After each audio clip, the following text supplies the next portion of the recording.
Good day guys, andito tayo ngayon. Magtatanggal tayo ng, ano ba to? Bubble gum. Ayan po yung bubble gum na dumikit.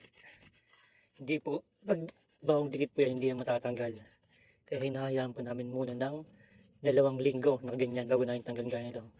Mas madali po kasing tanggalin pag yung bubble gum is tumigas na. Hindi gaya yung bagong dikit lang dyan. Ganyan kahirap tanggalin yung bubble gum. Kunwari, nagbubble gum ka tapos kakadikit mo lang yan, hindi yan matatanggal.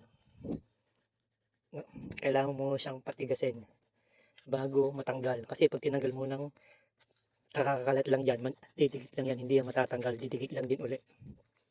Kaya sa lahat na nagbabubble gum dyan, shout out sa mga nagbabubble gum. Ganyan kahirap tanggalin yung bubble gum nyo. Hindi basta-basta tatanggal yan. Tsaka kanyan, kadugyutan yung ginagawa yung ganito. Pagbabubble gum. Akala nyo napakadali guys. Akala nyo napakadali magtanggal ng bubble gum. Ito yung isa sa pinakamahirap tanggalin guys sa bus. Bubble gum. Natanggal muna pero dumidikit pa. Oh, tignan nyo guys. Hirap tanggalin.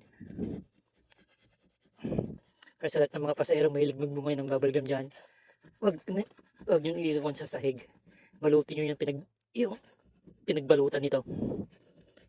Doon yung ilagay, wag sa ganito. Kasi napakahirap talaga tanggalin yan.